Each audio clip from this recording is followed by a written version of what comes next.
الله وبركاته.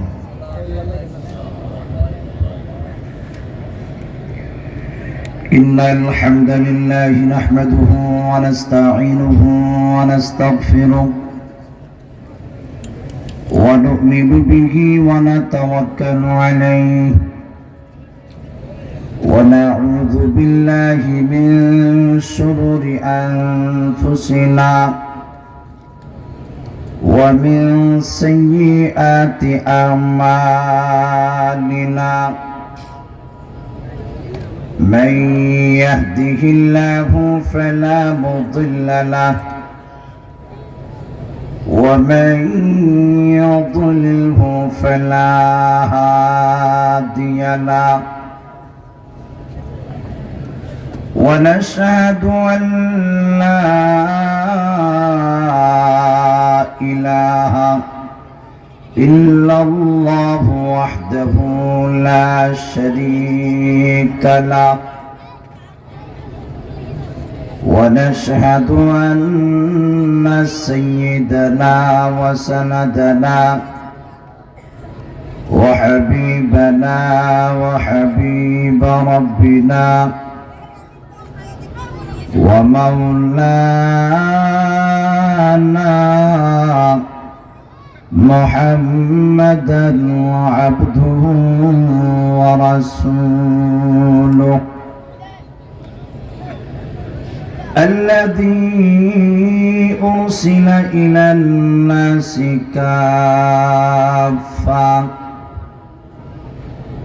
كافة بشيرا ونذيرا وداعيا إلى الله بإذنه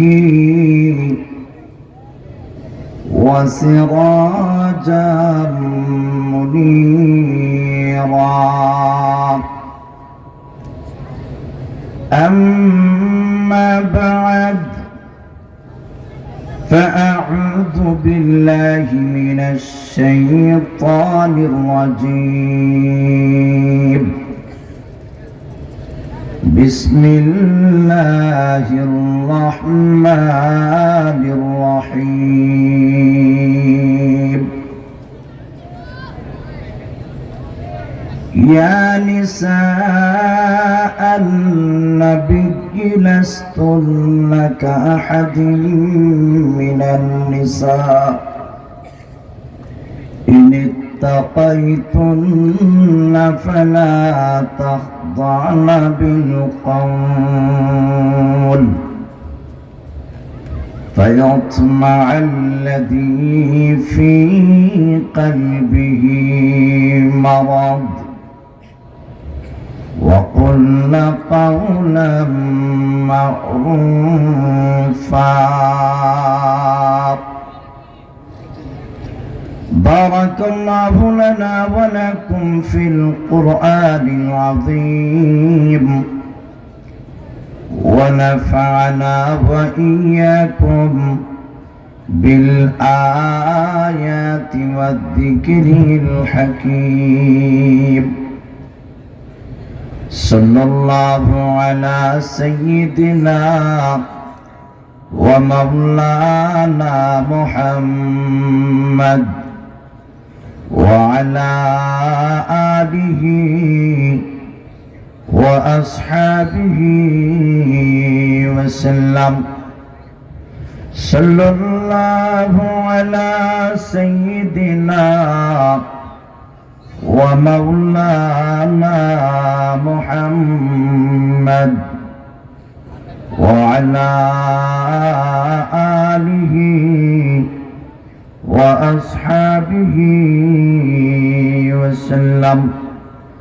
صلى الله على سيدنا ومولانا محمد وعلى آله وأصحابه وسلم. حسن يوسف دم عيسى ياد بيض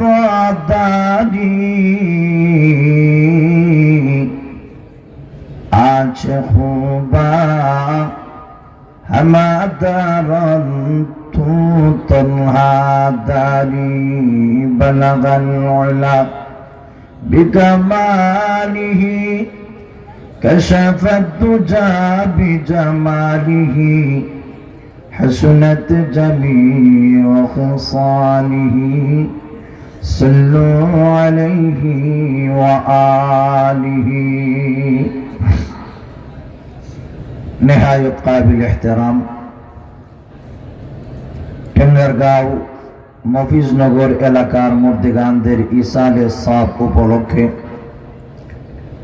আজকের এই দ্বিতীয় বার্ষিক ওয়াজ মাহফিলের দ্বিতীয় দিনের বর্তমান অধিবেশনের পরম শ্রদ্ধাভাজন সভাপতি সাহেব, উপস্থিত সর্বস্তরের প্রাণপ্রিয় মুসলমান ভাইয়েরা, মাইকের আওয়াজ যত দূর পর্যন্ত পৌঁছে বাড়ি ঘরে অবস্থানরত পর্দানিশীল শ্রদ্ধেয়া সম্মানিত মা ও বোনেরা, মহান হাকামুল হাকিমিন আল্লাহ রাব্বুল আলামিনের দরবারে লাখো কোটি শুকর আদায় করছি, যিনি আমাদেরকে দয়া এবং অনুগ্রহ করে আজকের এই মাহফিলে শরীক হওয়ার তৌফিক দান করেছেন।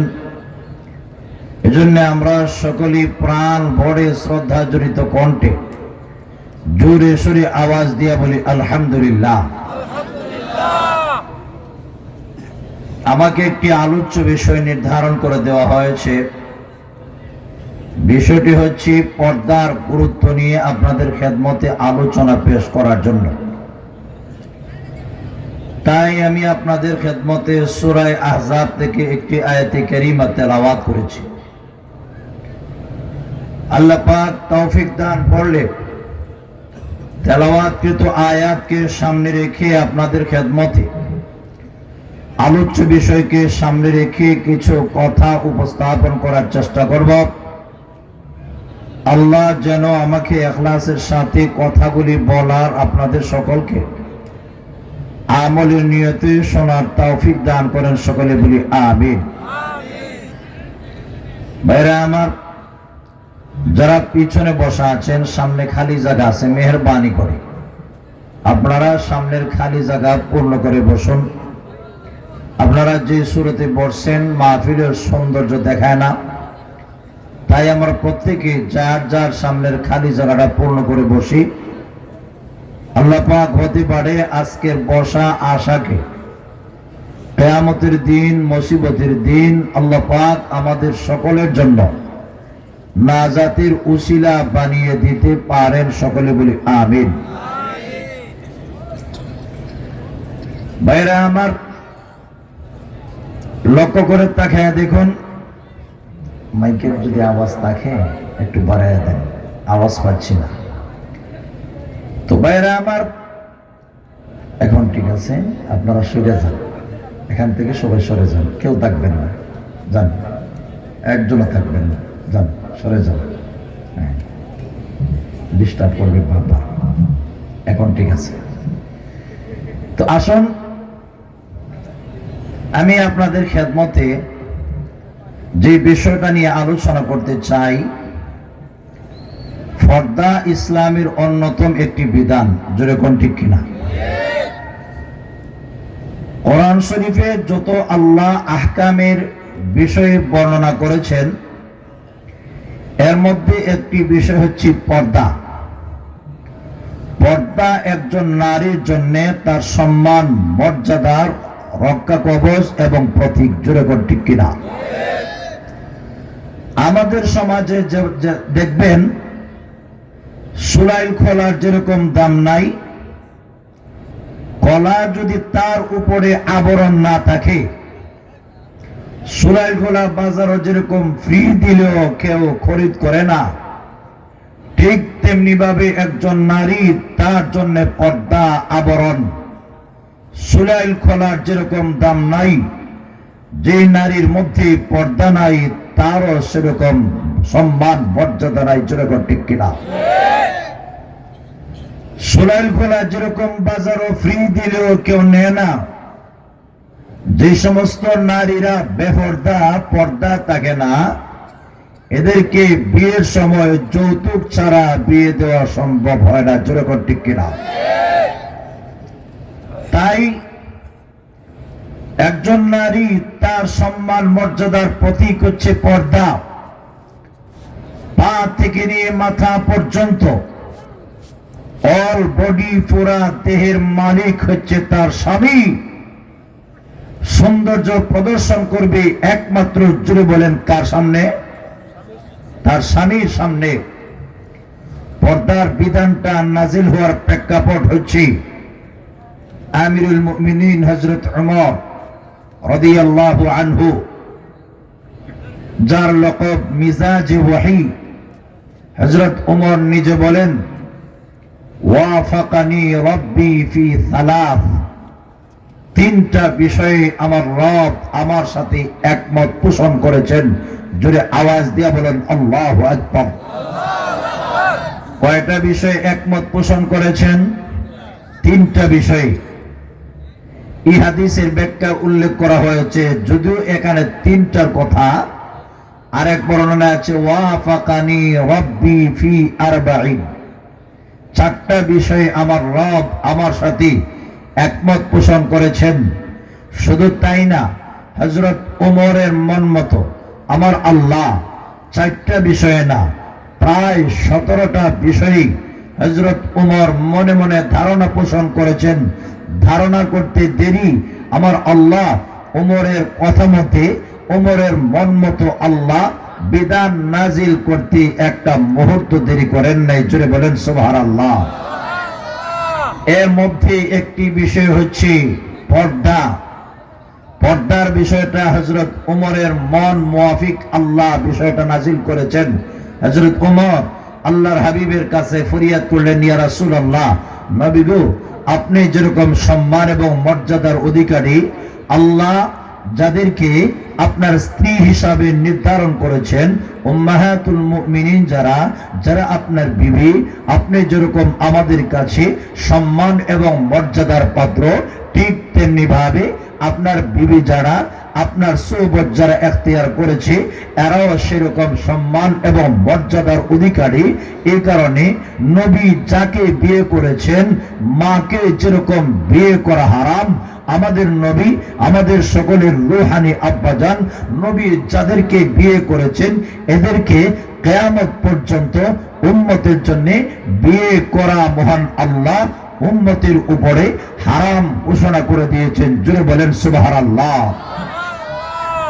হযরত ওমর বলেন, ইয়া রাসূলুল্লাহ, ইয়াদখুলু আলাইকাল বাররু ওয়াল ফাজির লাউ আমারতাহুন্না বিল হিজাব। ইয়া রাসূলুল্লাহ, আপনার দরবারে নেককার মানুষও আসে, বদকার মানুষও আসে, কার অন্তরে কি? ইয়া রাসূলুল্লাহ, এটা তো আপনি আমি বলতে পারি না, আপনি তো গায়েবের খবর জানেন না। উম্মাহাতুল মুমিনিন, আমাদের মায়েরা যারা আছে, এরা তো সম্মান এবং মর্যাদার মালিক। নবী গো, ফালাউ আমারতাহুন্না বিল হিজাব। ইয়া রাসূলুল্লাহ, ওগো নবীজি, আমাদের মায়েদেরকে, উম্মাহাতুল মুমিনিন যারা, আপনার স্ত্রী যারা, এদেরকে যদি ইয়া রাসূলুল্লাহ পর্দা করার জন্য নির্দেশ দিতেন, কতই না ভালো ছিল। ফাআনজালাল্লাহু আযজা ওয়াজাল আয়াতাল হিজাব। যেই মাত্র হযরত ওমর ওনার দরখাস্ত বিশ্ব নবীর কাছে পেশ করেছে, যেই মাত্র মনির অভিব্যক্তি আল্লাহর নবীর কাছে পেশ করেছে, আল্লাহ ডাইরেক্ট ওমরের কথা অনুযায়ী পর্দার বিধান আল্লাহ নাজিল করে দিয়েছে। আয়াত নাজিল করে আল্লাহ জানিয়ে দিয়েছেন, ও আমার উম্মতেরা, আল্লাহ জানিয়ে দিয়েছেন, হে বিশ্ব নবীর উম্মতেরা, আমার বান্দারা, যখন তোমরা নবীর বিবিদেরকে কোন জিনিসের দরখাস্ত করো, নবীর ফ্যামিলির কাছে যখন কোন জিনিসের আবদার করো, ফাসআলুহুন্না মিন ওয়ারাই হিজাব, এদেরকে সওয়াল কইরো, এদের কাছে প্রস্তাব পেশ কইরো, মিন ওয়ারাই হিজাব, পর্দার আড়াল থেকে, ডাইরেক্ট নয়, সরাসরি। আজ থেকে নবীর বিবিদের সাথে, এর আগ পর্যন্ত সাহাবায়ে কেরাম ডাইরেক্ট নবীর বিবিদের সাথে কথা বলার অনুমতি ছিল, ডাইরেক্ট সরাসরি এরা দেখতে পারতেন, কথা বলার সুযোগ ছিল।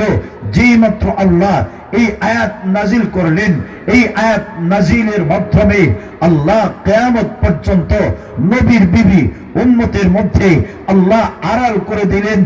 আজ থেকে নবীর কোন উম্মত, নবীর কোন বিবিদেরকে দেখার সুযোগ নাই। কথা বললেও প্রয়োজনে কথা বলা যাবে, কোন সওয়াল করলে সওয়াল করা যাবে, ডাইরেক্ট নয়, ইনডাইরেক্ট ভাবে পর্দার আড়াল থেকে আজ থেকে আমি আল্লাহ এই বিষয়টা উমরের প্রস্তাব অনুযায়ী চিরকালের জন্য বিধান হিসাবে আমি আল্লাহ নাজিল করে দিলাম। হাজরিনে কেরাম, এই হইল পর্দার প্রেক্ষাপট। পর্দার বিধানটা আল্লাহ নাজিল করেছেন। এরপরে আল্লাহ পাক আমার তেলাওয়াতকৃত আয়াতে সূরা আহজাবের মধ্যে আল্লাহ পাক বিস্তারিত আল্লাহ বর্ণনা দিয়েছেন। 28 নম্বর আয়াত থেকে নিয়ে 35 নম্বর আয়াত পর্যন্ত নবী বিবিদেরকে কেন্দ্র করে আল্লাহ পাক আয়াতগুলি নাজিল করেছেন। ভালো করে বোঝার চেষ্টা করেন। নবী যেরকম সম্মানী, আমাদের নবীকে আল্লাহ যেরকম সম্মান এবং মর্যাদার মালিক বানিয়েছেন, নবীর স্ত্রী হওয়ার কারণে নবীর বিবি যারা দুনিয়ার সাধারণ কোন নারীর মতো নবীর বিবিরা নন। এদের সম্মান, এদের মর্যাদা জগতের সব নারীর ঊর্ধ্বে। আল্লাহ তো নিজেই বলেছেন, লাস্তুন্না কাআহাদিম মিনান নিসাই, হে বিশ্বনবীর স্ত্রীরা, তোমরা জগতের ললিতা, ববিতা, সবিতা, রুনা লায়লা এরার মতো তোমাদের সম্মান মর্যাদা নয়। আমি আল্লাহ যেরকম আমার নবীকে সম্মান এবং মর্যাদার মালিক বানিয়েছি, ঠিক তেমনি ভাবে আমার নবীর বিবি হওয়ার কারণে আমি আল্লাহ তোমাদেরকেও জগতের সব নারীর উপরে আমার নবীকে যেরকম সকলের উপরে সম্মান এবং মর্যাদার মালিক বানিয়েছি, আমার নবীর বিবি হওয়ার কারণে আমি আল্লাহ তোমাদেরকেও জগতের সব নারীর উপরে আলাদা সম্মান এবং মর্যাদার মালিক বানিয়ে দিয়েছি। জোরে আওয়াজ দিয়ে বলুন সুবহানাল্লাহ। খয়বর বিজয়ের পরে রাসূলের বিবি যারা আল্লাহর নবীর কাছে একটা প্রস্তাব পেশ করলেন। নবীজি যেরকম কষ্টে জিন্দেগি যাপন করতেন, অথচ আমাদের নবী ইচ্ছা করলে উহুদ পাহাড় স্বর্ণ বানাইয়া আল্লাহর কাছ থেকে দরখাস্ত করে নিয়ে আসতে পারতেন। কিন্তু আমাদের নবী কি কাজ করেছেন? নবী এক বেলা পেট ভরে খাইছেন, আরেক বেলা উপবাস থেকেছেন। আম্মা জান আয়েশা বলেন, মাসের পর মাস আমাদের চুলার মধ্যে আগুন ধরে নাই, দুইটা কালো জিনিস দিয়া মাসের পর মাস কাটিয়ে দিয়েছি। একটি হচ্ছে জমজমের কালো পানি আর কালো খেজুর, দুইটা কালো জিনিস দিয়া মাসের পর মাস কাটিয়ে দিয়েছি। হাজরিনে কেরাম, নবী করিম সাল্লাল্লাহু আলাইহি ওয়াসাল্লাম এইভাবে জিন্দেগি যাপন করেছেন। জিবরাইল আল্লাহর নবীর কাছে আবদার করেছে, নবী গো, আপনি গোলাম নবী হবেন না বাদশা নবী হবেন? নবীজি গোলাম নবী হওয়াটা পছন্দ করে নিয়েছেন, বাদশা নবী হওয়াটা নবীজি পছন্দ করেন নাই। হাজরিনে কেরাম, খয়বর বিজয়ের পরে নবীর বিবিরা নবীর কাছে আবদার করলেন, ইয়া রাসূলুল্লাহ, এতদিন পর্যন্ত বাৎসরিক বাধা আপনি যা দিয়েছেন সবর করেছি, ধৈর্য ধারণ করেছি, আপত্তি করি নাই। এখন খয়বর বিজয় হয়েছে, ইয়া রাসূলুল্লাহ, মানে গনিমত আপনার হস্তগত হয়েছে, গনিমতের মাল পেয়েছেন, অনেক সম্পদের মালিক হয়েছেন, অবস্থা ভালো। এখন আপনি একটা কাজ করেন, আমাদেরকে বাৎসরিক বাধাটা আগে যা দিয়েছেন এর চেয়ে বাড়াইয়া দিন। নবী গো, দুনিয়ার রাজা বাদশারা, রোম এবং পারস্যের সম্রাট যারা, এরা কত শান শৌকতে জিন্দেগি যাপন করে, এরার বিবিরা কিরকম সম্মান এবং মর্যাদার সাথে জিন্দেগি যাপন করে। নবীজি দুনিয়ার বাদশা হইয়া যদি এত সম্মান শান শৌকতে জিন্দেগি যাপন করতে পারলো, এদের বিবিরা যদি দুনিয়ার স্বাভাবিক রাজা বাদশার বউ হইয়া এরকম জিন্দেগি যাপন করতে পারলো, আমরা আপনার বিবি হইয়া আপনাকে আল্লাহ দুনিয়াতে যেরকম সম্মান মর্যাদার মালিক বানিয়েছেন, আখিরাতেও সম্মান এবং মর্যাদার মালিক বানিয়েছেন। নবী গো, তারা যদি পারে ইচ্ছা মতো জিন্দেগি যাপন করতে পারে, বিলাসবহুল জিন্দেগি, আমরা কি পারি না? তাই মেহেরবানি করে আমাদের বাৎসরিক বাধাটা বাড়ায়া দিন। জোরে আওয়াজ দিয়ে বলুন সুবহানাল্লাহ। খুব খেয়াল করে বোঝার চেষ্টা করেন। মুফাসসিরিনে কেরাম উল্লেখ করেছেন, নবীর বিবিরা আল্লাহর নবীর কাছে বাৎসরিক বাধা বাড়াইবার দরখাস্ত করেছে। এটা আপত্তির কোনো বিষয় নয়। স্ত্রী স্বামীর কাছে আবদার করতে পারে, এই সুযোগ আছে, এই অনুমতি আছে। কিন্তু আপত্তি এক জায়গায়, তোমরা তো নবীর বিবি, তোমরা তো রোম এবং পারস্যওয়ালাদের বিবিদের মতো, তোমাদের সম্মান, তোমাদের মর্যাদা না। সুতরাং বাৎসরিক বাধা বাড়াইবার দরখাস্ত করেছো, আপত্তি না।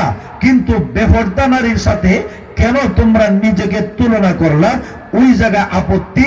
তাই আল্লাহ নবীর বিবিদের বিরুদ্ধে আল্লাহ ওই সূরাতুল আহজাবের 28 নম্বর আয়াত থেকে 35 নম্বর আয়াতগুলি, সবগুলি আয়াত নবীর বিবিদের কেন্দ্র করে আল্লাহ আয়াত নাজিল করে জানিয়ে দিলেন, ও বিশ্ব নবী, যারা আপনার স্ত্রী হইয়া এরকম আপত্তিকর প্রস্তাব করেছে, এরা আপনার স্ত্রী হইয়া থাকার যোগ্যতা রাখে না। আল্লাহর নবী শপথ কারলেন, কসম কারলেন, 1 মাস পর্যন্ত বিবিদের কাছে যাবেন না। সাহাবায়ে কেরামদের মধ্যে গুঞ্জন শুরু হয়ে গিয়েছে, আল্লাহর হাবিব তার স্ত্রীদেরকে তালাক দিয়ে দিয়েছেন, অথচ নবীজি তালাক দেন নাই। শপথ করেছেন বিবিদের কাছে 1 মাস পর্যন্ত যাবেন না। 1 মাস পর্যন্ত না যাওয়ার নবীজি ওয়াদা করেছেন, শপথ করেছেন। বুখারীর বর্ণনা আছে, ঘরের দরজা বন্ধ করে আল্লাহর নবী বিবিদের নিয়ে বসা, দুঃখে ভারাক্রান্ত, কান্নার রোল পড়ে গেছে। সাহাবায়ে কেরাম দরজার বাহিরে কান্নার রোল পড়ে গিয়েছে। নবী মনে হয় বিবিদেরকে তালাক দিয়ে দিয়েছেন। এই অবস্থায় রাসূলের শ্বশুর, শ্রদ্ধাভাজন শ্বশুর, নবীজির সাথী সিদ্দিকে আকবর নবীর ঘরে ঢোকার জন্য অনুমতি চাইলেন। ফাস্তাআযানা আবু বকরিন রাদিয়াল্লাহু আনহু ফাউযিনা লি আবি বকরিন রাদিয়াল্লাহু আনহু। জোরে আওয়াজ দিয়ে বলুন সুবহানাল্লাহ। আবু বকর সিদ্দিক রাদিয়াল্লাহু আনহু আল্লাহর নবীর ঘরে প্রবেশ করার জন্য অনুমতি চাইলেন। আবু বকর সিদ্দিকের জন্য অনুমতি দেওয়া হইল। সিদ্দিকে আকবর বলেন, আমি তাকায়া দেখি নবীজি বসা, ওয়াজিমান সাকিতান, একদম চুপ, দুঃখে ভারাক্রান্ত। নবীর বিবিরা নবীর চতুষ্পার্শ্বে বসা, দুঃখে ভারাক্রান্ত। এমনি আল্লাহর নবী সিদ্দিকে আকবরের কাছে অভিযোগ দায়ের করলেন, আবু বকর, এই যে নারীগুলি দেখতে পাচ্ছ, এরা আমার সামর্থ্য যা নাই, আমার তৌফিক যা নাই, এর চাইতে প্রস্তাব দিয়েছে। এদের বাৎসরিক খরচ, বাৎসরিক বাধা বাড়াইয়া দেওয়ার জন্য লিডার নি হচ্ছে তোমার মেয়ে আয়েশা। যেই মাত্র আল্লাহর নবী অভিযোগ দায়ের করলেন, অভিযোগ করার সাথে সাথে সিদ্দিক আকবর রাদিয়াল্লাহু আনহু তিনি আম্মাজান আয়েশার কাছে গেলেন। গিয়েই গলার মধ্যে চাপ দিয়ে ধইরা আম্মাজান আয়েশার জিহ্বা বের করে ফেললেন। সুবহানাল্লাহ কইতেন না? আমার মাত আপনারা বুঝেননি, আমার ভাষা আপনারা বুঝেননি। হাজরিনে কেরাম, হ্যাঁ না সুবহানাল্লাহ আলহামদুলিল্লাহ কইেন। কারণ আমরা মাদ্রাসার উস্তাদ তো, ছাত্রদের সামনে আদান প্রদান করে অভ্যস্ত। এই কারণে আমি একতরফা বলবো আর আপনারা করে তাকায়া থাকবেন, এটা আমি পারি না। এই কারণে হ্যাঁ না সুবহানাল্লাহ আলহামদুলিল্লাহ, যখন যা বলার দরকার বলতে রাজি আছেন তো ইনশাআল্লাহ? কে কে রাজি না হাত তোলা দেন তো দেখি। রাজি না আমি রাজি না বলছি, রাজি আছেন কে হাত তোলা দেন? আল্লাহ কবুল করেন, সকলে বলি আমিন। হাজরিনে কেরাম, আম্মাজান আয়েশা সিদ্দিকা রাদিয়াল্লাহু আনহাকে আবু বকর সিদ্দিক ডাক দিয়ে কয়, আয়েশা, তুমি আমার নবীর কষ্ট দিলা কেন? আমার নবীর কাছে এমন প্রস্তাব করলা কেন যা আমার নবীর কাছে নাই? সাধ্যের বাহিরে আমার নবীর কাছে প্রস্তাব করলা কেন? আম্মাজান আয়েশা ডাক দিয়ে কয়, আব্বাজান, তওবা করলাম, আর জিন্দেগিতে এমন প্রস্তাব করব না। আরো জোরে কন্যা সুবহানাল্লাহ। হযরত উমর উনি অনুমতি চাইলেন। ফাস্তাদানা উমর রাদিয়াল্লাহু আনহু, হযরত উমর রাদিয়াল্লাহু আনহু অনুমতি চাইলেন। ফাউদিনা লিউমরা, ওমরের জন্য অনুমতি দেওয়া হইল। আল্লাহর নবী বিশ্ব নবী রাহমাতুল লিল আলামিন দুঃখে ভারাক্রান্ত। হযরত উমর বলেন, তাকে দেখে আল্লাহর নবী রাগ এবং গুসা, নবীর জবান দিয়ে কথা বের হচ্ছে না। উমরের কাছে আল্লাহর নবী প্রস্তাব পেশ করলেন, উমর রে, এই যে তোমার মেয়ে হাফসা আমার কাছে আবদার করেছে, যা আমার কাছে নাই এমন জিনিসের আবদার করেছে। হযরত উমর বলেন, আমি দেরি করি নাই, সাথে সাথে হাফসার কাছে গেলাম, গলার মধ্যে টিপ মেরে ধরলেন, জিহ্বা বের করে ফেললেন। হাফসা রে, এমন জিনিসের দরখাস্ত কেন করলা যেটা আমার নবী নারাজ হয়ে যায়? এমনি হাফসা রাদিয়াল্লাহু আনহা সহ উম্মাহাতুল মুমিনিন যারা সবাই ওয়াদা করলেন, আল্লাহর কসম করে বলি, আজ থেকে বাকি জিন্দেগির জন্য নবীর চাহিদার খেলাফ একটা প্রস্তাব পেশ করব না। জোরে কন্যা সুবহানাল্লাহ। আল্লাহর নবী বিশ্ব নবী রাহমাতুল লিল আলামিনের উপর আল্লাহ কোরআনের আয়াত নাযিল করে জানিয়ে দিলেন, নবীজি এরা বাৎসরিক ভাতা বাড়াইবার দরখাস্ত করেছে, এরা দুনিয়ার শান শৌকত চেয়েছে। নবী গো, আমি আল্লাহ মেনে নেই নাই, আমি আল্লাহ বরদাস্ত করি নাই। এবার আপনার সামনে দুইটা অপশন দিলাম, আল্লাহর নবী, এরা যদি আপনার বিবি হয়ে থাকতে চায়, আপনি যা দেন তার উপরে সবর করতে হবে, ধৈর্য ধারণ করতে হবে। আর যদি এর চাইতে বেশি চায়, দুনিয়ার রাজা বাদশাদের বিবিদের মতো এর চাইতে বেশি চাই, নবী গো, আমি আল্লাহ সিদ্ধান্ত দিয়ে দিলাম, এরা আপনার বিবি হইয়া থাকার যোগ্যতা রাখে না। ওগো নবীজি, এদেরকে তালাক দিয়ে আপনি পরিবর্তন করে ফেলুন। আল্লাহ আয়াত নাযিল করে জানিয়ে দিলেন, ইয়া আইয়ুহান নবী, জোরে আওয়াজ দিয়া বলুন আল্লাহু আকবার। হে নবী, কুল্লি আজওয়াজিক, ওগো নবী আপনি বলুন, কাদেরকে বলুন? লি আজওয়াজিক, আপনার বিবি যারা, এদেরকে বলুন, আমার বিবিরা রে, ইন কুনতুন্না তুরিদনাল হায়াতাদ দুনিয়া, তোমরা যদি দুনিয়ার জীবন চাও, পার্থিব জীবনের ভোগ বিলাস চাও, আর ওয়াজিনাতাহা, দুনিয়ার চাকচিক্য চাও, দুনিয়ার ভোগ বিলাস ভোগ সম্ভার যদি তোমরা চাও, ফাতাআলাইনা, আসো।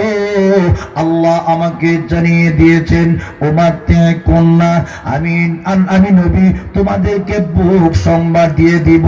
ওয়া উসাল্লিহুকুন্না সারাহান জামিলা, আমি তোমাদেরকে সুন্দর করে তালাক দিয়ে আমার স্ত্রী থেকে আলাদা করে দিব। আসো, কে তোমরা চাও?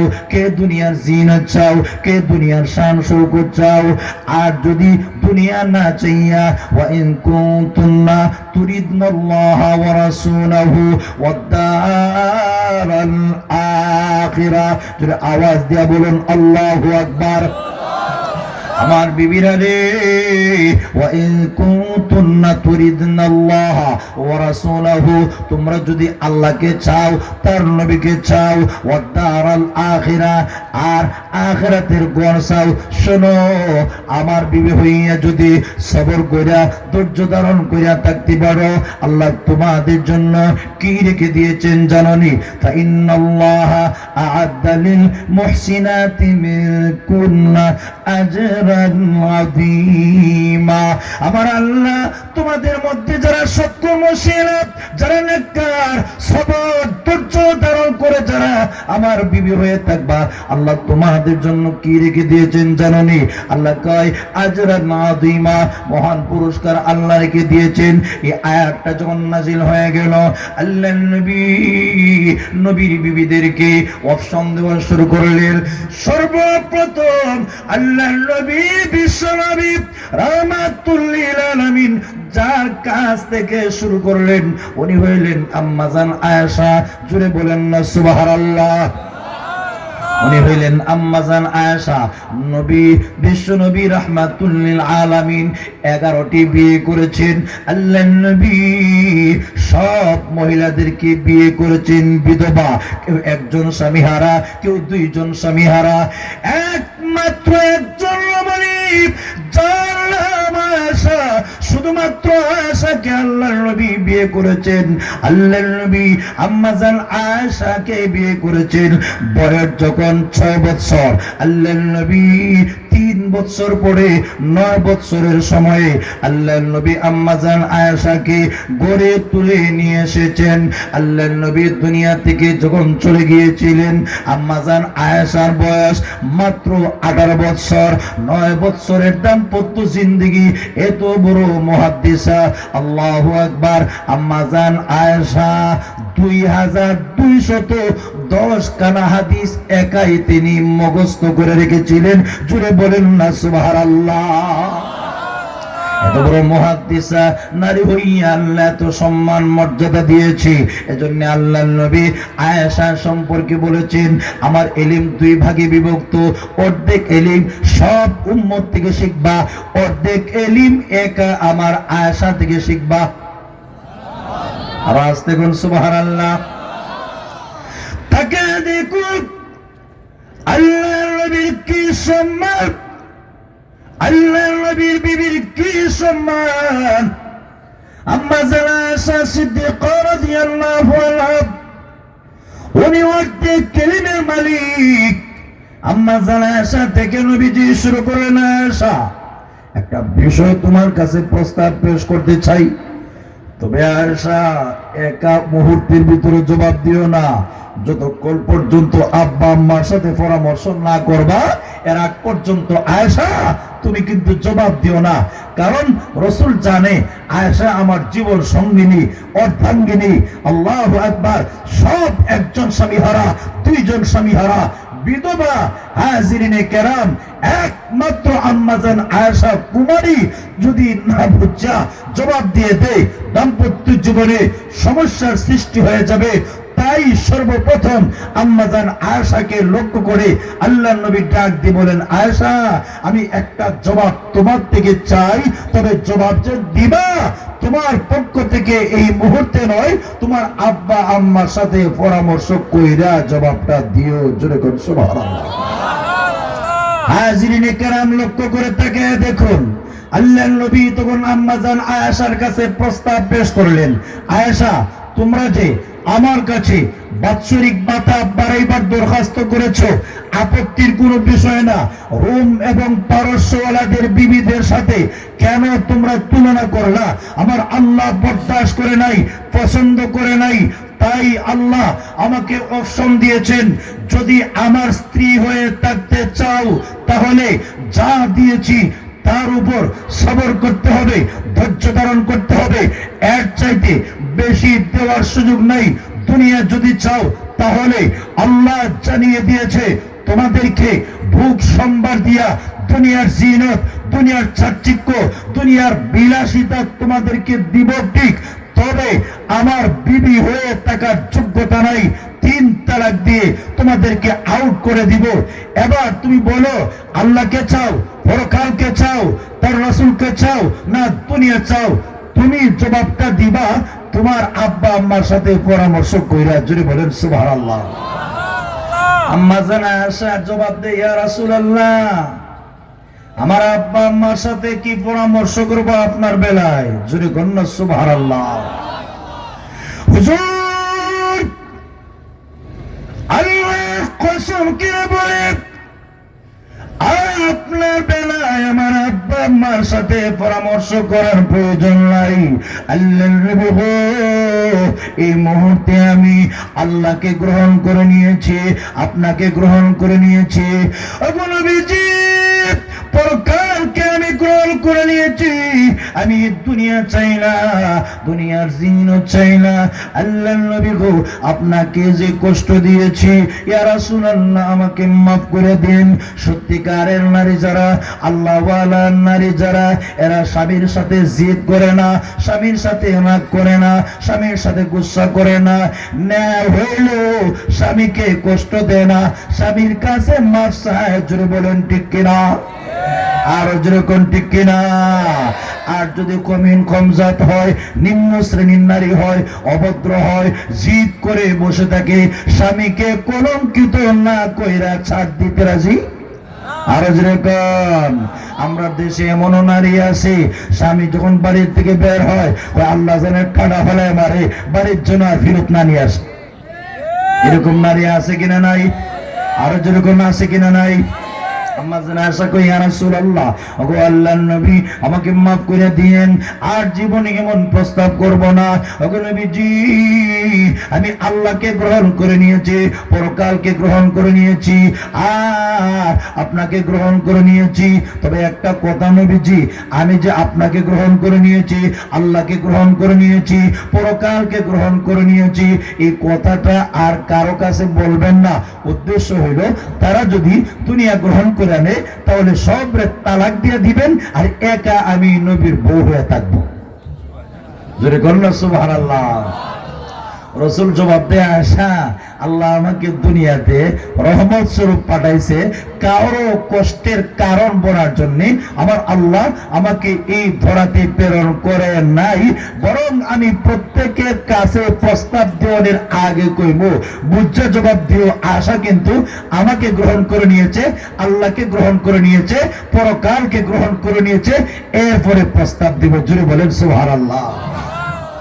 হাজরিনে কেরাম, লক্ষ্য করে তাকায়া দেখুন, এই অবস্থায় আল্লাহ পাক এরপরে আয়াতের মধ্যে বলেন, ইয়া নিসা আন নবী, হে নবীর বিবিরা, হে বিশ্ব নবীর বিবিরা, লাস্তুন্না কা আহাদিম মিনান নিসা।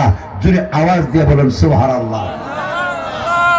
একজন নারী, তার জন্য পর্দায় সবচেয়ে শ্রেষ্ঠ শ্রেয়। সহিহ রাওয়াত, আল্লাহর নবী বিশ্ব নবী রাহমাতুল লিল আলামিন মসজিদে নববীতে আসলেন, তাকে দেখেন সাহাবায়ে কেরাম পরস্পরে আলোচনা করছে। আলোচনার মাঝখান দিয়ে আল্লাহর নবী সাহাবীদেরকে জিজ্ঞাসা করলেন, সাহাবীরা জবাব দাও তো, একজন নারীর জন্য তার কাছে সবচেয়ে শ্রেষ্ঠ, দামি, সবচেয়ে মূল্যবান কোন জিনিস, আমাকে জবাব দাও। জোরে বলেন সুবহানাল্লাহ। এই মজলিসের মধ্যে হযরত আলীও আছেন, সাহাবায়ে কেরামও আছেন। সাহাবায়ে কেরাম একজনে এক রকম জবাব, বিভিন্ন জবাব, কিন্তু আল্লাহর নবীর কাছে কারো জবাবটা পছন্দ হচ্ছিল না। একজন নারীর কাছে সবচেয়ে শ্রেষ্ঠ, দামি, সবচেয়ে উত্তম জিনিস কি? এর মাঝখান দিয়ে হযরত আলী কোনো এক প্রয়োজনে বাড়িতে চলে গেলেন, কারণ যেহেতু পাশেই বাড়ি। বাড়িতে যাওয়ার পরে হযরত ফাতেমা রাদিয়াল্লাহু আনহাকে জিজ্ঞাসা করলেন, ও ফাতেমা, আল্লাহর নবী জিজ্ঞাসা করেছেন একজন নারীর কাছে সবচেয়ে শ্রেষ্ঠ, দামি কোন জিনিস, তুমি জবাব দাও। একজনে এক রকম জবাব দিচ্ছে, নবীজি কারো জবাবটা পছন্দ করছেন না। জোরে কন্যা সুবহানাল্লাহ। এমনি হযরত ফাতেমা আল্লাহর নবীর সাহাবী হযরত আলীকে লক্ষ্য করে ডাক দিয়ে বলেন, আলী রে, একজন নারীর কাছে সবচাইতে দামি জিনিস হইল গায়ের মাহরাম পুরুষকে একজন নারী না দেখা, গায়ের মাহরাম কোন পুরুষে একজন নারীকে না দেখা। এর মানে হইল একজন নারীর পা থেকে নিয়ে মাথা পর্যন্ত অল বডি স্বামীর জন্য রিজার্ভ থাকা, এই দেহে কোনো পুরুষের নজর না পড়া, এটাই হইল একজন নারীর জন্য সবচেয়ে দামি আর শ্রেষ্ঠ জিনিস। আরো জোরে কন্যা সুবহানাল্লাহ। হযরত আলী নবীজি দরবারে চলে গেলেন, ইয়া রাসূলুল্লাহ, ইয়া হাবিবাল্লাহ, ওগো আল্লাহর নবী, আমি ঘরে গিয়েছিলাম, আপনার মেয়ে ফাতেমা রাদিয়াল্লাহু আনহা এই জবাব দিয়েছে, একজন নারীর জন্য একজন পুরুষ না দেখা তাকে অথবা কোনো পুরুষকে না দেখা একজন নারীর জন্য এটা সবচেয়ে দামি জিনিস। আল্লাহর নবী ডেকে বলেন, ফাতিমা তু বিদআতুম মিন্নি, আলী রে ও আমার সাহাবীরা, ফাতিমা আমার গোশতের অংশ, ফাতিমা আমার কলিজার টুকরা মেয়ে। ফাতিমা জি জবাব দিয়েছে রে, এই জবাবে আমি খুশি, এই জবাবটাই আমি তোমাদের কাছে চেয়েছিলাম। এজন্য আল্লাহ ডাক দিয়ে বলেন, দুনিয়ার নারীরা ঘরে থাকো, পা থেকে নিয়ে মাথা পর্যন্ত অল্প স্বামীর জন্য রিজার্ভ করে রাখো। কয়েকটা ডিউটি যদি সঠিকভাবে নারীরা পালন করতে পারো, আল্লাহ নবী বিশ্ব নবী রাহমাতুল লিল আলামিন বলেছেন, ওই মহিলার জন্য জান্নাতের 8টা দরওয়াজা ডাক দিবে, আর দিকে বলবে, হালুম্মা ইলাইয়া, ও নারী আমার দিক দিয়ে প্রবেশ করো, আমার দিক দিয়ে প্রবেশ করো।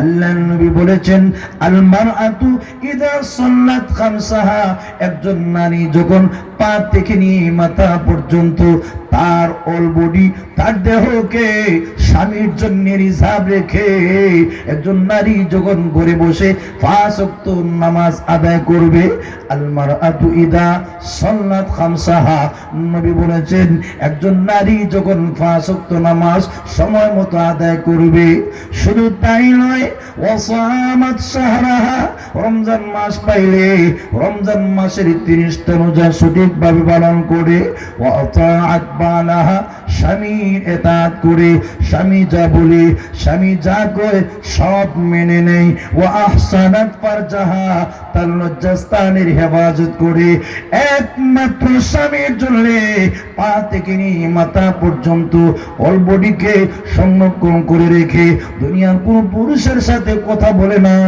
কোন পুরুষের নজর তার দিকে দেওয়ায় না, কোন পুরুষের দিকে তাকায় না। নবী বলেন, এই কয়েকটা ডিউটি যে নারী পালন করতে পারবে, আল্লাহর নবী বলেন, ফালতাদখুল মিন আইয়ি আবওয়াবিল জান্নাতি শাআত, জান্নাতের যে কোন দরওয়াজা দিয়া ওই মহিলা আল্লাহর তৈরি জান্নাতে প্রবেশ করতে পারবে। ভাইরা আমার, এজন্য লক্ষ্য করে তাকিয়ে দেখুন, আল্লাহ সূরা নিসাতে নবীর বিবিদেরকে আল্লাহ পর্দা বিধান ডাইরেক্ট দিয়েছেন, ইনডাইরেক্ট ভাবে কিয়ামত পর্যন্ত দুনিয়ার সব নারীদেরকে আল্লাহ পর্দা করার জন্য নির্দেশ দিয়েছেন।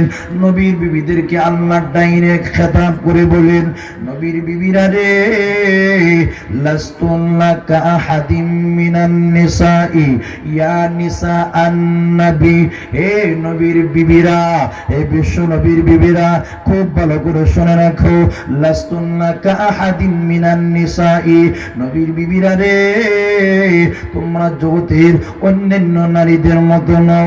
আমি আল্লাহ যেরকম আমার নবীর সম্মান এবং মর্যাদা দিয়েছি, ঠিক তেমনি ভাবে আমার নবীর বিবি হওয়ার কারণে তোমাদেরকেও আমি আল্লাহ সম্মান এবং মর্যাদা দিয়েছি। লাস্তুন্না কাআহাদিম মিনান নিসাই, তোমরা জগতের অন্যান্য নারীদের মতো নও। তোমাদের সম্মান, তোমাদের সম্ভ্রম, তোমাদের মর্যাদা রক্ষা করে চলতে হবে। তোমরা কখন পারবে? ইনিত্তাকাইতুল্লাহ, যদি তোমরা আল্লাহকে ভয় করো, পর্দার বিধান মানা তখনই সম্ভব যদি আল্লাহর সামনে দাঁড়াইয়া জবাব দিয়ে তার ভয় থাকে। যেরকম ঠিক কিনা? আরো যেরকম ঠিক কিনা? ভাইয়েরা আমার, একজন নারী তার পক্ষে পর্দা করা তখনই সম্ভব ওই নারী যদি চিন্তা করে, আমি তো চিরকাল থাকবো না, একদিন আমাকে মরতে হবে, আল্লাহর সামনে দাঁড়াইয়া আমার জীবনের সবগুলি কর্মের হিসাব আমাকে দিতে হবে, আমি একদিন মরব। সুদখোর যদি চিন্তা করে, আমি একদিন মরব, আল্লাহর সামনে আমাকে জবাবদিহি করতে হবে। ঘুষখোরের দলেরা যদি চিন্তা করে, আমি তো একদিন মরব, আল্লাহর সামনে আমাকে জবাব জবাবদিহি করতে হবে।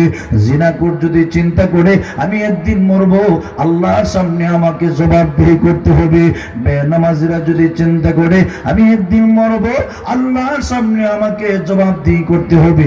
গীবত করে না, সুগল করে না যদি চিন্তা করে আমি একদিন মরবো, আল্লাহর সামনে আমাকে জবাবদিহি করতে হবে, এই ভয় যদি একজন মানুষ তার অন্তরে নিয়ে আসতে পারে, আল্লাহর কসম, আল্লাহর ওলি হওয়া তার পক্ষে একেবারে সহজ, ঠিক কিনা? আল্লাহ ইনি তাকায় তুল্লা শব্দ দিয়া বোঝাতে চান একজন নারী পর্দা করা তখনই সম্ভব যদি শেষ বিচারের দিনে আল্লাহর সামনে দাঁড়াইয়া জবাবদিহিতার ভয় থাকে। আল্লাহর ভয় যদি অন্তরে না থাকে, পর্দা করা তার পক্ষে কখনো সম্ভব, আরো যেরকম সম্ভব।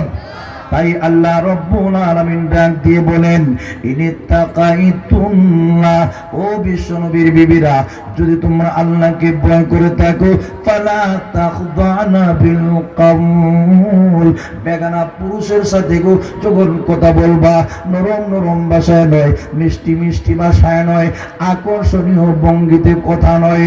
ও জগতের নারীরা, বেগানা পুরুষ যখন তোমাকে ডাক দিবে, নরম নরম ভাষায় জবাব দিও না। বেগানা পুরুষের সাথে যখন কথা বলবা গো, নরম নরম ভাষায় নয়, মিষ্টি মিষ্টি ভাষায় নয়। আল্লাহ যদিও ডাইরেক্ট বিশ্ব নবীর বিবিদেরকে আল্লাহ খেতাব করে বলেছেন, নবীর বিবিরা রে,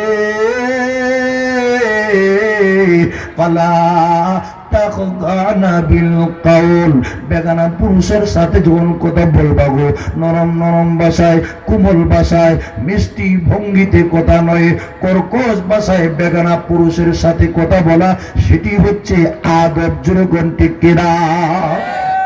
কিন্তু আমরা দেশের নারীরা দেখা যায় যদি বলা হয় ভাই সাহেব বাড়িতে শুননি, ম্যাডাম জবাব দেন না, আপনার ভাই সাহেব বাড়ির না, আইন চা খেয়া যান, মিষ্টি মিষ্টি রসের আলাপ হয়, এরপরে বাইরে গেলে পরকীয়া শুরু হয়, ঠিক কিনা? আরো যেরকম ঠিক কিনা? না, এজন্য আল্লাহ বলেন, ও জগতের নারীরা, ডাইরেক্ট আল্লাহ নবীর বিবিদেরকে লক্ষ্য করে বলেন, ইনডাইরেক্ট ভাবে জগতের সব নারীদেরকে আল্লাহ মুখের পর্দার বিধান নাজিল করে আল্লাহ বলেন, প্রয়োজন ছাড়া কথা বলার অনুমতি নাই। প্রয়োজনে যদি কথা বলতে হয় নরম নরম ভাষায় না গো নারী, মিষ্টি মিষ্টি ভাষায় নয়। যদি মিষ্টি মিষ্টি ভাষায় কথা বলো গো, আল্লাহ পরিণতি বর্ণনা করে দিয়ে বলেন, ফায়াতমা আল্লাযী ফি কলবিহি মারাদ। জোরে আওয়াজ দিয়া বলুন, ঠিক কিনা? হাজরিনে কেরাম, আল্লাহ বলেন, ও বিশ্ব নবীর বিবিরা, বেগানা পুরুষের সাথে যদি কথা বলো গো, বেগানা পুরুষের সাথে কথা বললে নরম নরম ভাষায়, মিষ্টি মিষ্টি ভাষায়, আকর্ষণীয় ভঙ্গিতে নয়। বেগানা পুরুষের সাথে কথা যখন বলবা গো, কর্কশ ভাষায়, গরম গরম ভাষায়, ভাই সাহেব বাড়িতে আসেননি, বলে না বাড়িত না, কই গেছেন জানি না, আইবা কোন সময়, বলে তাও হইতে পারি না। এটা নরম নরম ভাষায় নয়, গরম গরম ভাষায়, গরম ভাষায় কথা বলা, তার নামে আদব। যেরকম ঠিক কিনা?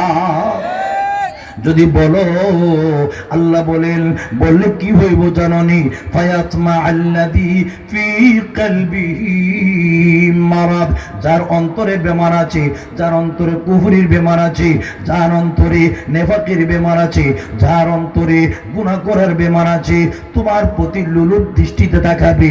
একটার জায়গা 10টা কথা কইয়া একবার পরিচয় হইল, এরপরে মোবাইলে কথা বলবো, এরপরে আরো ঘনিষ্ঠ হইব, এরপরে আরো ঘনিষ্ঠ হইব।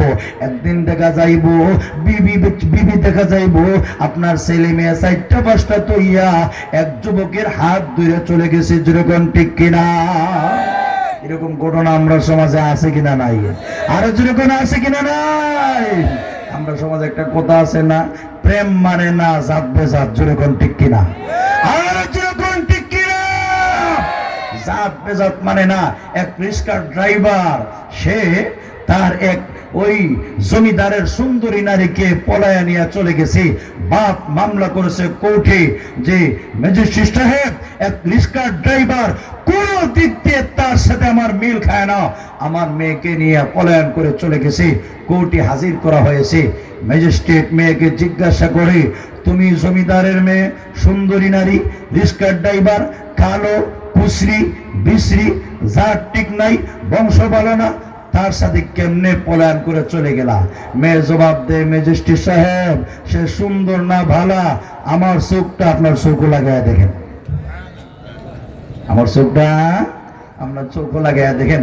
এমনি ম্যাজিস্ট্রেট মুখের মধ্যে কলম ছিল, কলম দিয়ে গুতা দিয়া কয়, তোমার আর কিছুই করার নাই, সে তারে পছন্দ করে, করলো কেন? এর জন্য দায়ী তুমি। তোমার মেয়েকে যদি 4 দেওয়ালের ভিতরে হেফাজত করে রাখতা, লম্পট যুবকেরা তোমার মেয়েকে পলায়ন করে নিয়ে যাওয়ার সাহস পাইতো না। চলে কোন ঠিক কিনা? হাজরিনে কেরাম, মনে রাখবেন, আমাদের সমাজের নারীরা নষ্ট হওয়ার পিছনে আমাদের গার্জিয়ানরা দায়ী। মানুষ কত নির্লজ্জ, কত বড় বেহায়া, নিজের যুবতী নারীকে স্কুল, কলেজ, ভার্সিটির নামে একা একা ছেড়ে দিচ্ছে। কোথায় গেল সকালবেলা, সন্ধ্যাবেলা, কোথায় ঘুরে আসলো, একজন পুরুষের খবর থাকে না। এর চাইতে আরো নির্লজ্জের বিষয় হইল, বিয়ের সময় যখন কমিন সেন্টারে বিয়ের মধ্যে যায়, আমাদের হবিগঞ্জের মুরব্বীরা এরা কমিউনিটি সেন্টারকে এরা রাগ করে কয়, এটা কমিউনিটি সেন্টার না, এটা কমিন সেন্টার।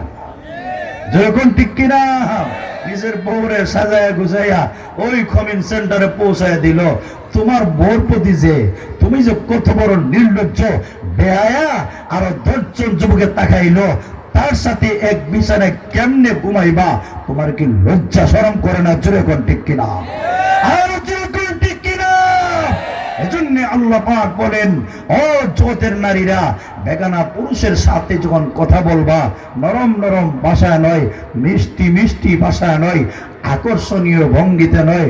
লক্ষ্য করে তাকায় দেখুন, আম্মাজান আয়েশা সিদ্দিকা রাদিয়াল্লাহু আনহা, নবীজি যে ঘরের মধ্যে ইন্তেকাল করেছেন, লক্ষ্য করে তাকায় দেখুন, এই ঘরের মধ্যে আম্মাজান আয়েশা থাকতেন।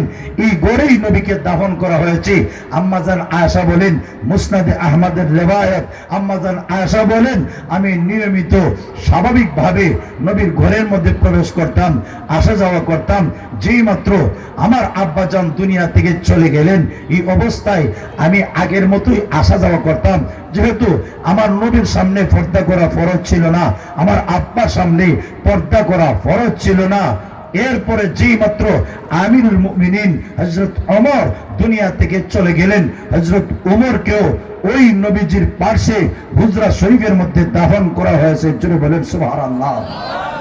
হযরত ওমর যখন ইন্তেকাল করলেন, ইন্তেকালের আগ মুহূর্তে আবু লুলু মাজুসি ফার্সি গোলাম যখন ওনাকে আঘাত করলো, ঘটনা শুনছেন। এই ঘটনা বর্ণনা করতে গিয়ে কতজনে কত সুরতে মন গড়া কত কিস্সা কাহিনী বলে। আজকাল ওয়াজের মাঠ, আপনাদেরও রুচি নষ্ট, আর আমরাও আপনাদেরকে আকর্ষণ করার জন্য আজগুবি মন গড়া সুরমার ফুলের গুড়ি মন গড়া কিস্সা কাহিনীর বই আইনা মুখস্থ কইরা আপনাদের সামনে সুললিত কণ্ঠে আমরাও বলি। অথচ এমন মন আজীব আজীব ঘটনা না কোরআনে আছে, না নবীজির কোন বিশুদ্ধ হাদিসের কিতাবে আছে। মন গড়া কিস্সা কাহিনী জাতির সামনে বর্ণনা করার কারণে ওয়াজ হচ্ছে ঠিকই, কিন্তু জাতির কোনো ফায়দা হচ্ছে না। জোরে বলেন ঠিক কিনা? আর জোরে বলেন ঠিক কিনা? মুফাসসিরে কোরআন, অথচ মুফাসসির কাকে বলে, মুফাসসির শব্দটা কি জিনিস, এটার ব্যাখ্যা তার অনুবাদ করার যোগ্যতা নাই। আর নাম দেওয়ার ক্ষেত্রে এই যে আজকের মাহফিলের মধ্যে এই যে নামগুলি দেওয়া হয়েছে, কার নাম কোথায় কিভাবে দেওয়া হবে ওইটা বোঝার যোগ্যতা নাই। নাম আব্দুল হান্নান গণেশপুরী হুজুর শুধু আমাদের মুরব্বী না, বৃহত্তর সিলেটের মুরব্বী, ওনাদের মতো ব্যক্তিরা এইভাবে থাকতো। এরপরে আরো আরো আজীব পদ্ধতিতে নাম দিয়ে থাকেন। পুস্টারের নামটাই তার ইনসাফ রক্ষা হয় না। হাজরিনে কেরাম, মুফাসসিরে কোরআন নাম ঠিকই, কিন্তু মুফাসসির শব্দটা, হ্যাঁ, এটা কি জিনিস, তার অর্থ কি, তাফসীর কাকে বলে, তাফসীর কি জিনিস, এই জিনিসটা বোঝার যোগ্যতা নাই। এরা যখন জাতির সামনে বয়ান করে জাতির ফায়দা হবে কেমনে, এজন্য মুরব্বীরা বিশুদ্ধ কথা বললে আপনারা কোন ও হুজুর সুর নাই, আওয়াজ ভালো না, হুজুরের কথাও শুনতে ভালো লাগে না। এই কারণে আমরা সুর দেখে কথা শোনার চেষ্টা করি, সুরওয়ালা বক্তা দেখে আমরা দাওয়াত দিই, বাজেটওয়ালা বক্তা, এই কারণে আমাদের ওয়াজে ফায়দা হয় না। হাজরিনে কেরাম, তাই আসুন আম্মাজান আয়েশা সিদ্দিকা রাদিয়াল্লাহু আনহা, উনি ওনার হুজরা শরীফে আছে, হযরত ওমর রক্ত ঝরছে, এমনি আব্দুল্লাহ ইবনে ওমরকে ডাক দিয়ে বলতেছেন, আব্দুল্লাহ আমি দুনিয়া থেকে চলে যাব, আমার মনের একটা তামান্না নবীজির রোজার পাশে যেন আমাকে দাফন করা হয়, আম্মাজান আয়েশার কাছ থেকে অনুমতি নিয়ে আসুন। আস্তে কন্যা সুবহানাল্লাহ। আপনাদের আওয়াজে বোঝা যায় মসজিদও শুক্রবারে আপনারা কোন সময় গিয়ে হাজির হন, ইমাম সাহেব যখন ফাজকুরুনি আযকুরুকুম, ঠিক না, ওই টাইমে গিয়ে হাজির হন। যার কারণে সুবহানাল্লাহ, আলহামদুলিল্লাহ, আল্লাহু আকবার কোন সময় বলতে হয় এটা বোঝেন না। যদি প্রতিদিন ইমাম সাহেব বয়ানের শুরু থেকে শেষ পর্যন্ত শুনতেন তাহলে মোটামুটি আপনারা এক ধরনের আলেম হয়ে যাইতেন। যেরকম ঠিক কিনা?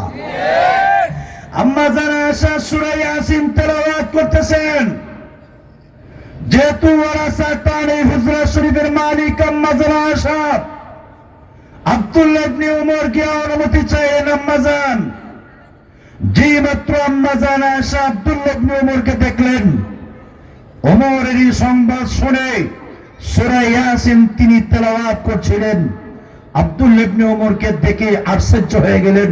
আব্দুল্লাহ, তোমার আব্বার যদ্দুর জানি সাকরাত চলছে, এই মুহূর্তে তোমার উচিত ছিল তার পাশে দাঁড়ায় সূরা ইয়াসিন তেলাওয়াত করার। জোরে বলেন সুবহানাল্লাহ।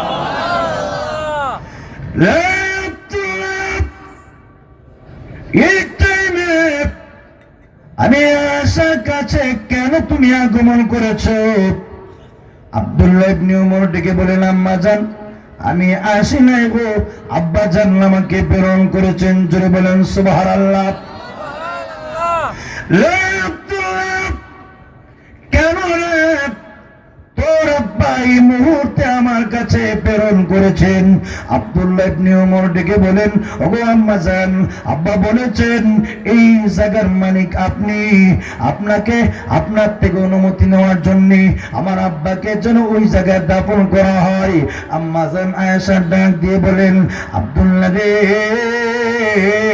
আমি দিনের পর দিন গুনছি, খেজুরের চাউলে বৃষ্টিও আটকাইতে পারে না, রৌদ্র আটকাইতে পারে না, আমি অপেক্ষা করছি কোন সময় আমার ইন্তেকাল হবে, নবীর পাশে আমাকে দাফন করা হবে। রে আব্দুল্লাহ, তোর আব্বা বুঝি আমার জায়গার প্রতি লোভ করে ফেললো, না দিতে পারলাম না। যে মাত্র এই জবাবটা পেয়ে গেলেন আব্দুল্লাহ ইবনে ওমর রাদিয়াল্লাহু আনহু, উনি যখন ফিরত আসছিলেন, এমনি হযরত আয়েশা সিদ্দিকা রাদিয়াল্লাহু আনহা ডাক দিয়ে বলেন, আব্দুল্লাহ রে দাঁড়া, রে আব্দুল্লাহ দাঁড়া। কেন গো? এমনি আম্মা জান আয়েশা ডাক দিয়ে বলেন, আব্দুল্লাহ রে, তোর আব্বা ইসলামের উপর অনেক অবদান আছে। ও আব্দুল্লাহ, উনি বর্তমান খলিফা, সব বিবেচনায় আমি আমার জায়গাটা তোর আব্বা উমরের জন্য হেবা করে দিলাম। আব্দুল্লাহ ইবনে ওমর রাদিয়াল্লাহু আনহু খুশি হইয়া যেই মাত্র আব্বার দরবারে আসছিলেন, আর ডেকে বলেন, আব্বা জান, আম্মা জান আয়েশা কিন্তু প্রথমবারে অনুমতি দেন নাই, দ্বিতীয়বারে অনুমতি দিয়েছেন। হে আব্বা জান, আম্মা জান আয়েশা প্রথমবারে আমাদেরকে অনুমতি দেন নাই। উনি কয় উনি অপেক্ষা করছে কোন সময় জানি গো ওনার ইন্তেকাল হবে, নবীজির রোজার পাশে দাফন হবে। এরপরে কই আপনার নাকি ইসলামের উপর অনেক অবদান আছে, ইতিহাস আছে, অনেক কুরবানি আছে, সব মিলাইয়া বর্তমান খলিফা, এই কারণে আপনাকে এই জায়গাটা দিয়ে দিয়েছে। এমনি ওমর ডাক দিয়ে বলে, আব্দুল্লাহ রে, এমন জায়গার দরকার নাই, না আমাকে নবীর রওজার পাশে দাফন করার দরকার নাই, আমাকে আন্তরিকভাবে দেওয়া হয় নাই, আমি মনে করি এটা আমার জন্য ঘুষ হয়ে যাবে, আমি ঘুষের জায়গা নিয়ে দাফন হতে চাই না, আমি এই জায়গায় দাফন হব না। তবে একটা কাজ করি, তোদের যদি মন চায় আমার ইন্তেকালের পরে আমাকে অন্য জায়গায় নিয়ে যাইও, এরপরে আমার কোনো ক্ষমতা থাকবে না, আমার ইন্তেকালের পরে তোমাদের ইচ্ছায় যদি মন চায় নবীজির রওজার পাশে আমার দাফন কইরো। জোরে বলেন না সুবহানাল্লাহ। আম্মা জান আয়েশা বলেন, আমি আমার আব্বার ইন্তেকালের পরে নিয়মিত পর্দা ছাড়া আমি আমার আব্বার পাশে যাইতাম, আমার নবীর পাশে যাইতাম। যেই মাত্র হযরত ওমর দুনিয়া থেকে চলে গেলেন, মুসনাদে আহমদের রওয়ায়াত, আম্মা জান আয়েশা বলেন, এরপরে আমি স্বাভাবিকভাবে যাই নাই, আমি যতবার হুজরা শরীফে গিয়েছি পর্দা করে পুরা বডি সংরক্ষণ করে ওই ঘরে প্রবেশ করেছি।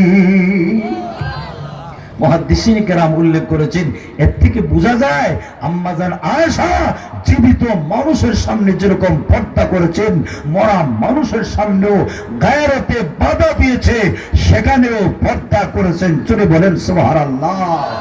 হাজরিনে কেরাম, আল্লাহ নবীর বিবিদেরকে এক নম্বর পর্দার বিধান দিয়েছেন মুখের পর্দা। ও বিশ্ব নবীর বিবিরা, যদি বেগানা পুরুষের সাথে কথা বলো নরম নরম ভাষায় নয়, মিষ্টি মিষ্টি ভাষায় নয়, ওয়াকুল্লা কাউলাম মারুফা, বেগানা পুরুষের সাথে যখন কথা বলবা তো ন্যায়সঙ্গত কথা, ন্যায়সঙ্গত কথার ব্যাখ্যায় মুফাসসিরিন কেরাম উল্লেখ করেছেন কর্কশ ভাষায়, আকর্ষণীয় নরম নরম ভাষায়, মিষ্টি মিষ্টি ভাষায়, মজাদার ভাষায় নয়, কর্কশ ভাষায়, গরম ভাষায় কথা বলা তার নামই আদব, সেটাই হইল কওলি করিম, সেটাই হচ্ছে নরম ভাষা, আকর্ষণীয় ভাষা। জোরে বলেন সুবহানাল্লাহ। মুখের পর্দা, বেগানা পুরুষের সাথে আওয়াজের পর্দা, সেটা রক্ষা করা চাই। প্রয়োজন ছাড়া কথা বলার সুযোগ নাই, যদি কথা বলতে হয় যদ্দুর প্রয়োজন মালা বুদ্ধা মিনহুর পর্যায়ে, যদি কথা না বললে নাই হয় এমন পর্যায়ে হয়, তাহলে কদ্দুর কথা বলবেন।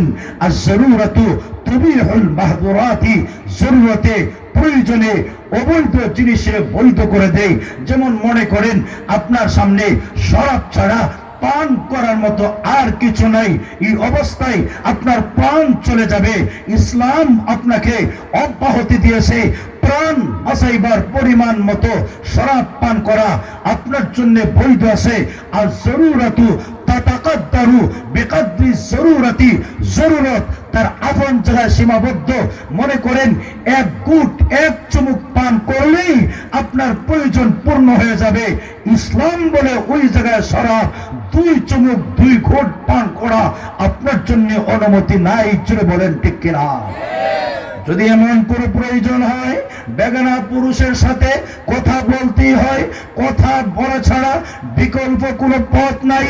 ইসলাম বলে যদ্দূর প্রয়োজন, যেই পরিমাণ প্রয়োজন এই পরিমাণ কথা বলার অনুমতি আছে।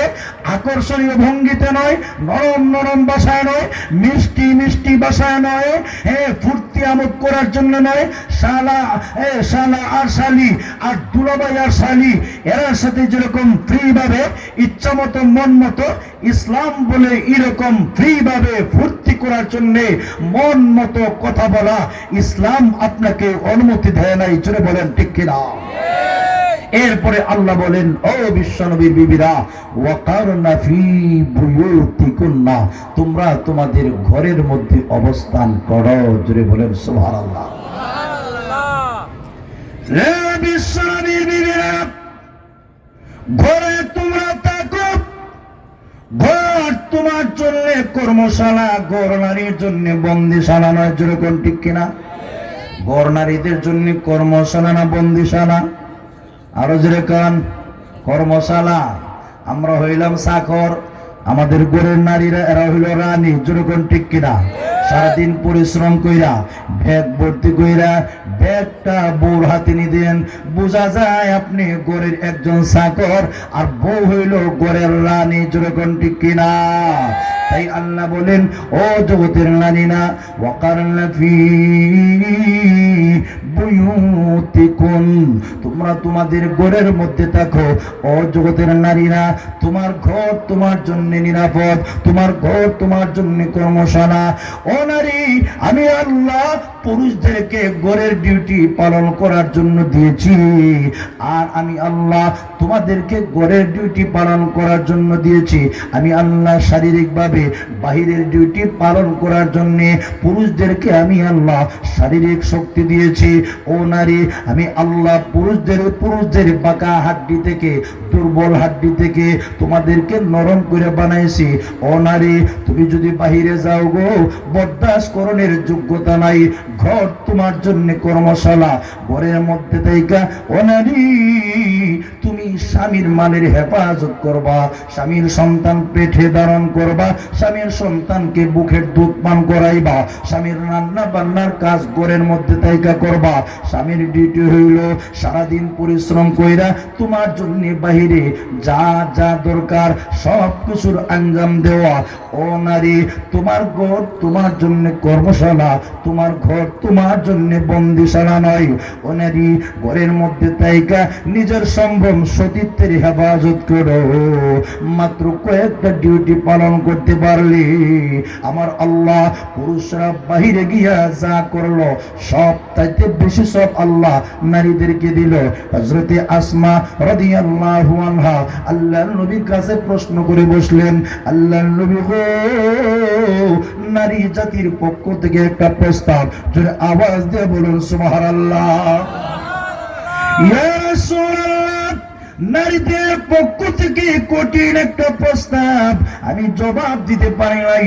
ওগো আল্লাহর নবী, নারী জাতিরা প্রশ্ন করেছে, পুরুষরা যুদ্ধের ময়দানে যেতে পারে, আমরা নারীরা যুদ্ধের ময়দানে যেতে পারি না। এরা যুদ্ধের ময়দানে শত্রুর মোকাবেলা করে আলাদা সওয়াব অর্জন করতে পারে, আমরা নারী হওয়ার কারণে যুদ্ধের ময়দানে যেতে পারি না। আল্লাহর নবী গো, পুরুষরা জুমার নামাজে অংশগ্রহণ করতে পারে, আমরা নারীরা জুমার নামাজে অংশগ্রহণ করতে পারি না। ওগো আল্লাহর নবী, পুরুষরা 5 ওয়াক্ত নামাজ মসজিদে গিয়ে আদায় করতে পারে গো, আমরা মসজিদে গিয়ে 5 ওয়াক্ত নামাজ আদায় করতে পারি না। ইয়া রাসূলুল্লাহ, পুরুষরা জনকল্যাণমূলক কাজে অংশগ্রহণ করতে পারে, আমরা পারি না। পুরুষরা জানাজার নামাজে অংশগ্রহণ করতে পারে, ইয়া রাসূলুল্লাহ, আমরা যে পারলাম না গো, সবের বেলায় পুরুষরা আমাদের চাইতে আগে চলে গেল, আমরা যে পিছনে পড়ে গেলাম, তার সমাধান কি হতে পারে? হাজিরিনে কেরাম, নবীর যুগের নারীরা প্রশ্ন করত, সবের বেলায় পুরুষরা আগে চলে গেল, আমরা পিছনে পড়ে গেলাম। আর বর্তমানের নারীরা প্রশ্ন করে, পুরুষরা যদি 4টা বিয়ে করতে পারে, আমরা কেন পারবো না? ঠিক কিনা? পুরুষরা যদি 4টা বিয়ে করতে পারে, আমরা কেন পারবো না? পুরুষরে আল্লাহ যা দিয়েছেন তোমার তো তা নাই, যেরকম ঠিক কিনা? এক বুড়া বুড়ি জঙ্গলে থাকে, রাত 3টা, ঝড় তুফান আমাবস্যা রাত, রাত যখন 3টা, বর্তমান সময়ের মতো অ্যাটাচ বাথরুম ছিল না, ঘরের খিড়কি আছে ঠিকই, জানালা আছে ঠিকই, রাত 3টা পেশাব করবে কেমনে? এখন বুড়ার পেশাবে ধরছে, কি করা যায়? বের হওয়া সম্ভব না। বুড়িরে একটা কাজ কর, আমি তোর কাঁধে উঠিয়া জানালা দিয়া সাইরালাই। এখন বুড়া উঠছে, বুড়ির কাঁধের মধ্যে উঠছে, জানালা দিয়া সাইরালাইছে। রাত যখন 4টা, ঝড় তুফান এখনো সারে নাই, এবার বুড়ির ধরছে পেশাবে। বুড়ি কয়, সমান অধিকার, আগে আমার খান্দে উঠছো, এবার তোমার খান্দে আমাকে উঠতে হবে। সমান অধিকার, নারী পুরুষের সমান অধিকার। এখন কি করা যায়? বুড়াও তো সমান অধিকারের স্লোগান দেয়, তো তাহলে সমান অধিকারের সিস্টেম হইল, তোমার খান দুইটা আমি পেশাব করছি, এবার তুমিও আমার খান দুইটা পেশাব করো। বুড়ায় তো সবটা বাহিরে ছাড়তে পারছে, বুড়ে কি 100টাকেও ছাড়তে পারবো বাহিরে? আরো যেরকম যেই মাত্র পেশাব করছে, বাহিরে না গিয়া বুড়ার চুল দাড়ি সব বিজ্জা একেবারে কিয়ামত, যেরকম ঠিক কিনা? এবার বুড়াটা কি বলে, বুড়ি আজ থেকে তওবা করলেন, নারী পুরুষের সমান অধিকারের স্লোগান দিয়ে জাতিকে আর দুগা দিব না।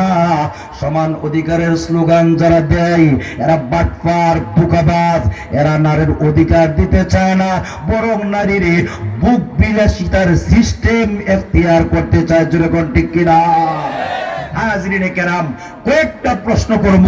কিয়ামত পর্যন্ত দুনিয়ার কোন বুদ্ধিজীবী একটা প্রশ্নের জবাব দেওয়ার ক্ষমতা রাখবে না। যেরকম ঠিক কিনা?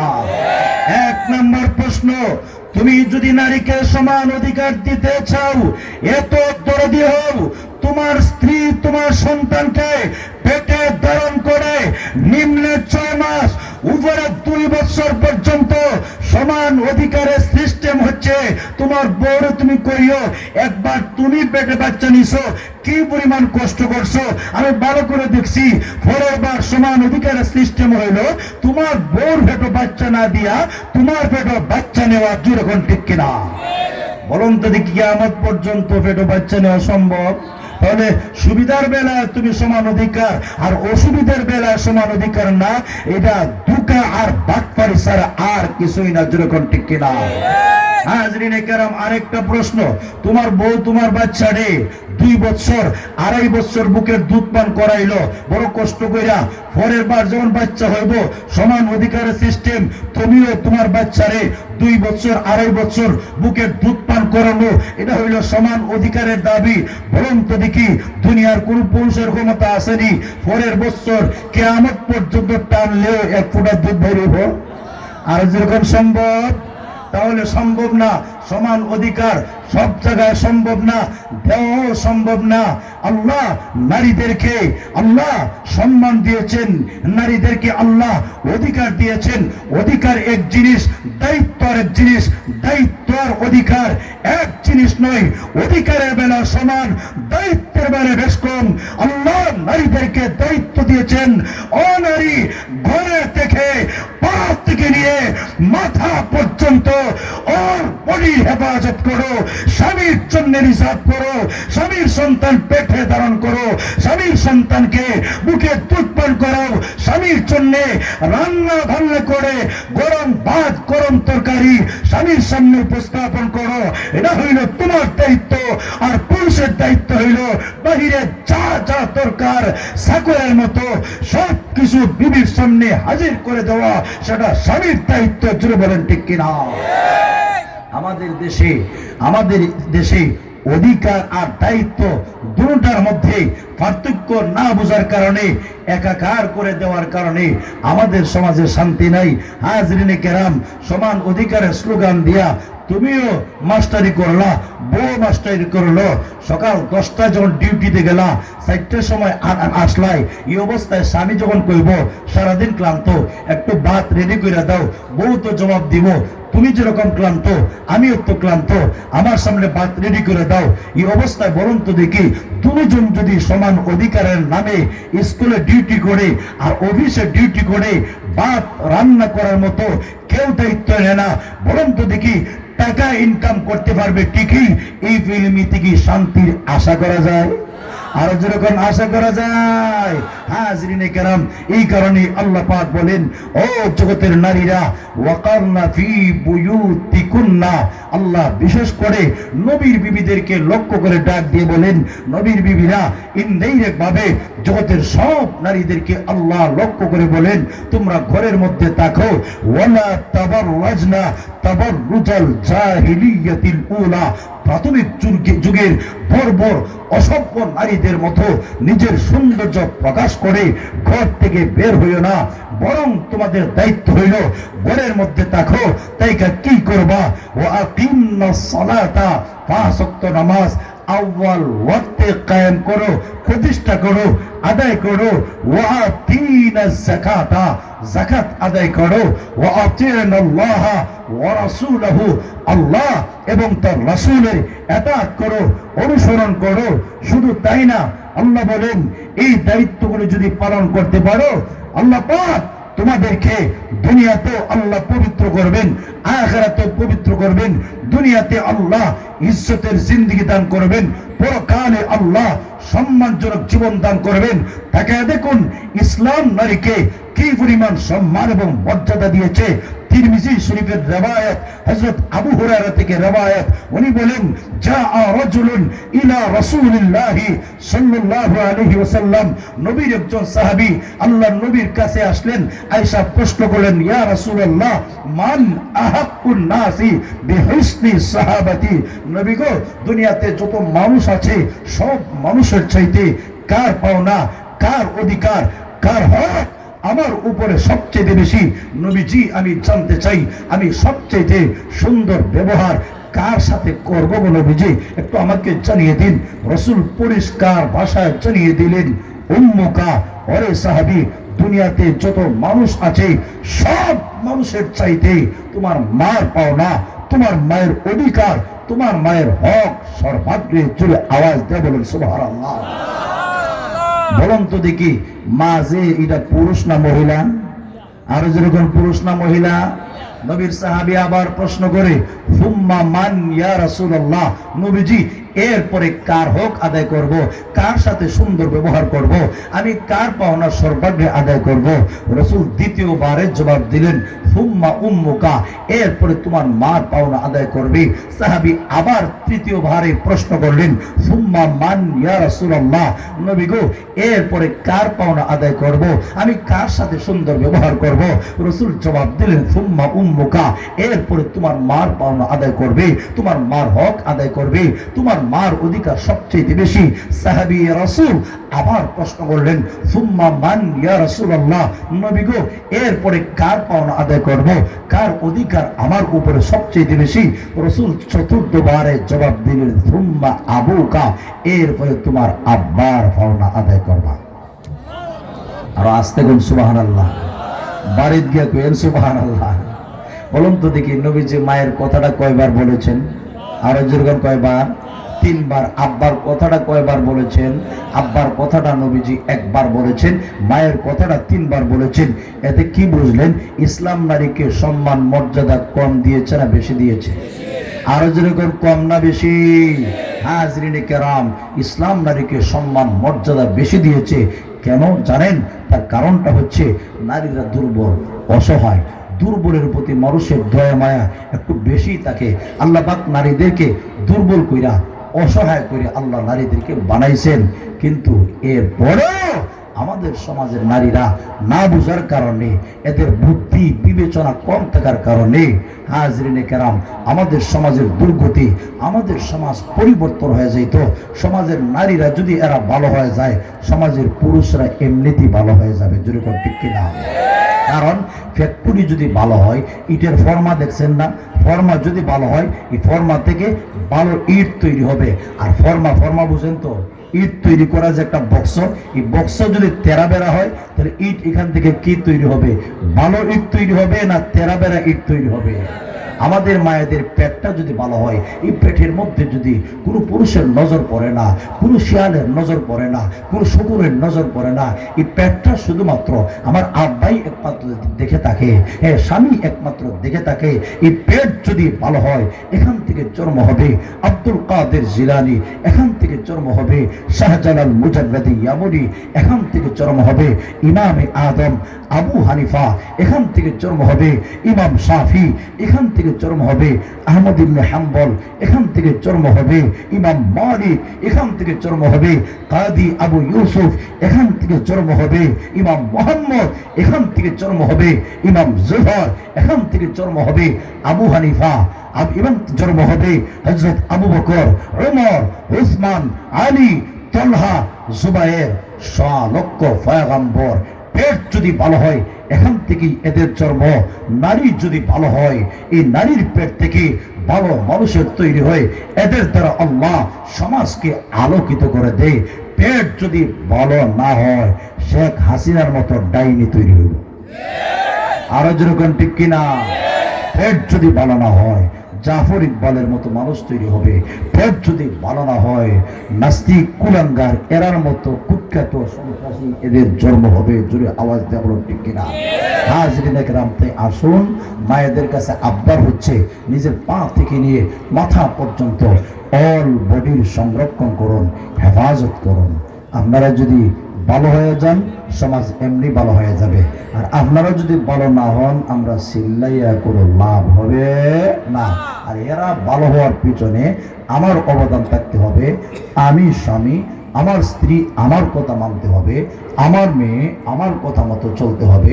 আমি যদি আমার স্ত্রীকে, আমার মেয়েকে ইচ্ছা মতো বের করে দিই, ইচ্ছা মতো আকাম কুকাম করে আইব, সমাজের মধ্যে ওই যারা সন্তানের আবির্ভাব হবে, আল্লাহ আযাব গজব নাজিল করবেন। যেরকম ঠিক কিনা? আল্লাহ আমাদের সবরে বুঝার, মানার, আমল করার তৌফিক দান করুন। আপনাদের সামনে গুরুত্বপূর্ণ তাকরীর পেশ করবেন, কে উঠবেন না ইনশাআল্লাহ। আজকের মাহফিলের প্রধান আকর্ষণ আমার প্রিয় ভাই